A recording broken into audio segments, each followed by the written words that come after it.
Hi, everyone. Thanks, Juan, for doing this. So we're going to use this to understand public goods and understand one better, right? So I hope everyone likes it. So I want to begin with, what are public goods? What does public good even mean? Yeah, so when you think about most goods or services that you use, so think of a good here as like, I don't know, coffee, water, some commodity, or a service like when you hire a car to take you somewhere, or like, the clothes that you buy and so on.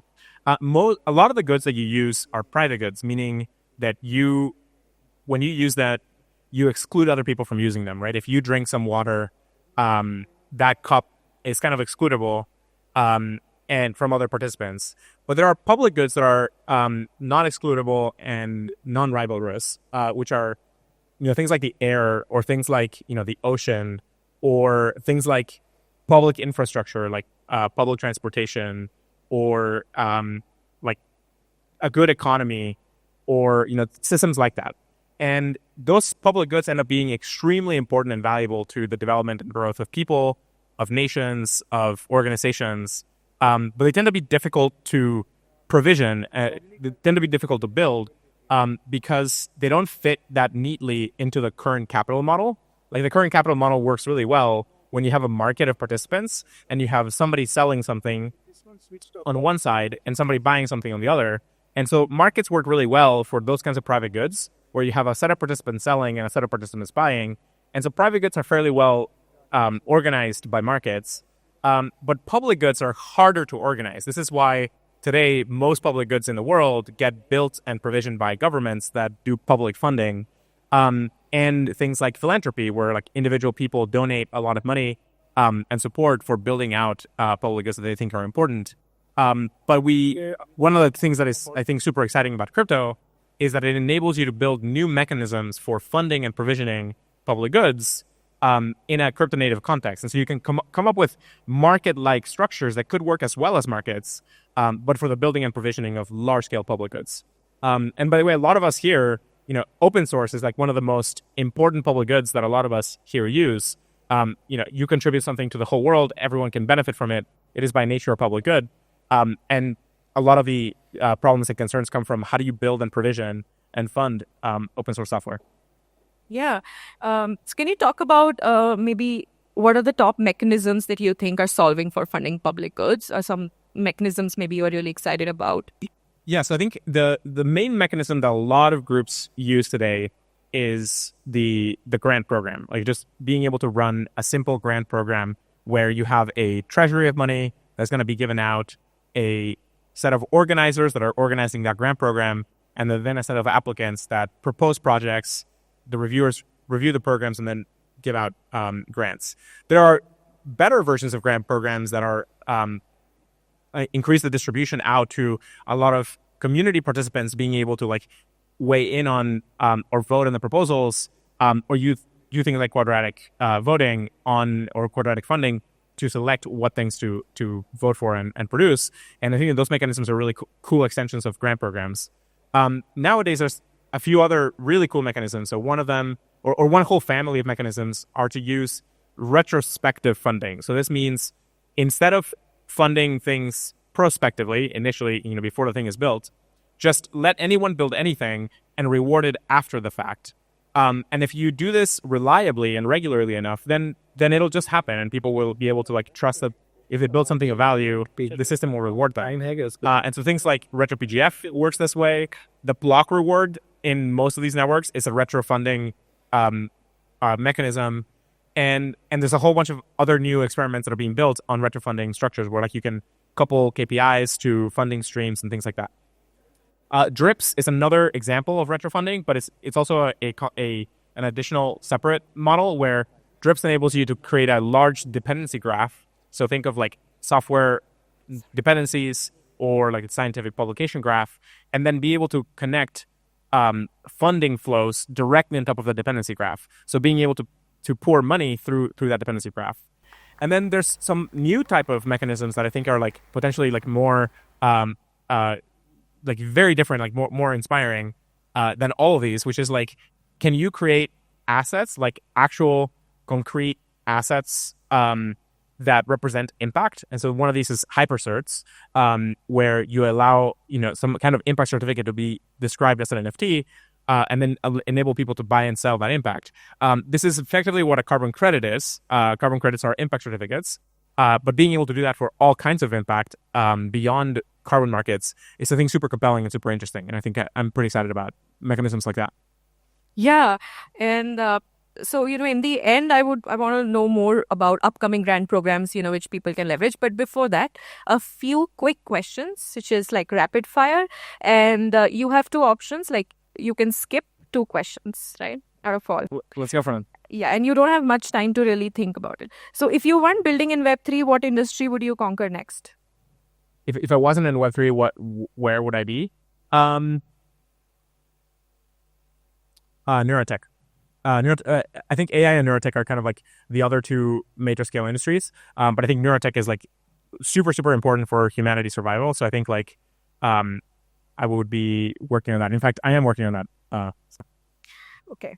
Choose one for each. So you have to build, fund, or destroy. 3 options. AI for climate change, AI for content moderation, AI for dating apps. So which one would you build, which one would you fund, and which one would you destroy? Build, fund, and destroy. So that was AI for... Climate change, AI for content moderation, AI for dating apps. Oh, wow. I mean, I think all of these are... I would build all of these. Like, I think all of them are like good to build and good to improve. I don't know that I would destroy any of them. I think maybe I would say like the climate change is probably the most important stuff. What was the second one? AI for content moderation. Yeah, content moderation is really critical, and dating is really critical as well for a lot of people. So I think content moderation has like a bigger civilizational level impact. And so I would probably do like climate change, then content moderation, and then dating, I guess. But what's your biggest tech hot take that others might disagree with? I tend to explain things in detail, which then tends to make people not disagree with me. But maybe the biggest hot take that I had 10 years ago, 10, 15 years ago, was that AGI was fairly close. And that was a lot of people disagree with me about that. And I guess a hot take at the time, too, was that we would build a new financial infrastructure very quickly. And people also disagreed about that. I think probably the one that I have now that I think a lot of people will disagree with today is that we will have fully virtual humans in the next 30 years, maybe the next 15. So as aggressive as 15, but definitely within 30 years, we have the ability to make an entirely digital human by scanning somebody's brain and uploading it. So I think we'll solve uploading within the next 30 years. Wow. What's one habit you have that drives your team crazy? A lot of them. So I have a lot of habits that I think drive people crazy, but probably the one that is like most stressful for people is driving with a strong sense of urgency. And I think it is one of the things that probably matter the most in building anything.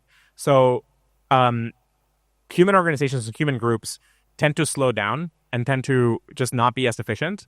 And so unfortunately, it's up to the leaders in those groups to drive the clock cycle of a group. So think of like a clock cycle in a computer as, keeping time of all of the things going on and making sure that like processes are happening efficiently and all that kind of stuff.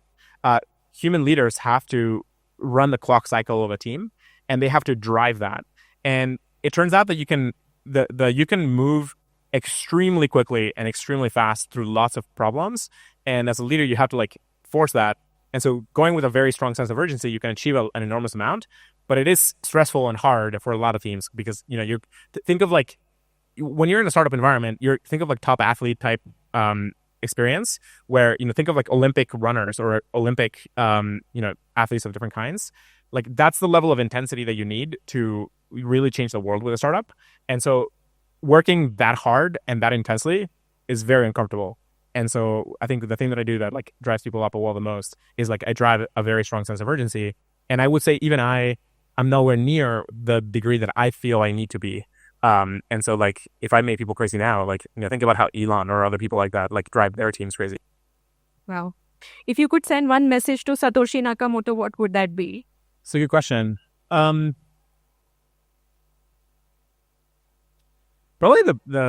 number one message is just a huge thank you. Like I think the biggest thing Satoshi did was take the critical step of building enough of the infrastructure to make it work and put enough good ideas into the first, successful cryptocurrency to enable the cryptocurrency field to take off. There have been cryptocurrencies for about 10, 15, 20 years even that have been proposed, but they hadn't really been built. And so just a huge thank you for actually getting us over that hump. And maybe the second would be just like a kudos for having the like long-term foresight in so many of the decisions involved with Bitcoin, especially like as a founder being able to like let go of the project. I think that was like a super, super critical thing for Bitcoin specifically. I think it's less important for other projects later in the space, but I think for the very first successful cryptocurrency that contends with the world of fiat, that was a very, very important move. And so, yeah, just, kudos for having that foresight. Great. So, we are almost up the time. So just 2 questions. What's a mistake you've made that turned out into one of your proudest achievements? Mistake that turned into a proud achievement. That's a really good question. Let me think about that. It's a very deep question. So I'll have to come back to that in the future. And I promise I will think of something. Yeah. Okay. Last, if you could decentralize one random thing in your life, what would that be? I think the role of a founder or CEO is today holding back a lot of the world. Like, unfortunately, because of how humans work, you kind of need the role of the CEO or the role of the founder to really make huge breakthroughs to happen. And from one side, it's like, oh, it's amazing that a single person can go do this, and it's really, really great that like singular humans can go and cause so much change. But from my perspective, it just shows like a massive inefficiency where like 8 billion people on the planet cannot do this on their own. Like, you need to like have one person force it. Like the level of inefficiency in the space industry was so obnoxious and abysmal, such that like, you needed like an Elon character to come through and break through. Like, that is pathetic. Like, as a species, we should be ashamed. And I think it would be really amazing if we had dramatically better, more decentralized ways of doing this. It's just that most of the thing, and a lot of people have come up with ideas for how to do it and have built systems to do it. In fact, markets and capitalism is a version of that. Like, markets and capitalism enables you to have large scale production without having to like coordinate everything with a tribal leader or a king, right? And so there are ways of doing this, and we do a lot of them already, but it's just not where we really should be today. And so I would love to like just decentralize the that kind of like organizational paradigm to try and like greatly speed up how humanity organizes itself. Wow. Great. Thank you so much, Juan. One last thing. Do you want to talk about the current retro round that is going on with Filecoin and upcoming round? And yeah. So as folks know, we have FILROAD to PGF 1 earlier in the year. FILROAD to PGF 2 is being voted on now. The third round will be in the future. So yeah, the results will be coming out soon. I would just check the website for all the details. Thanks to all the folks out there that submitted applications. And yeah, pretty excited that we're doing this. Awesome. Yeah. Thank you. Thank you.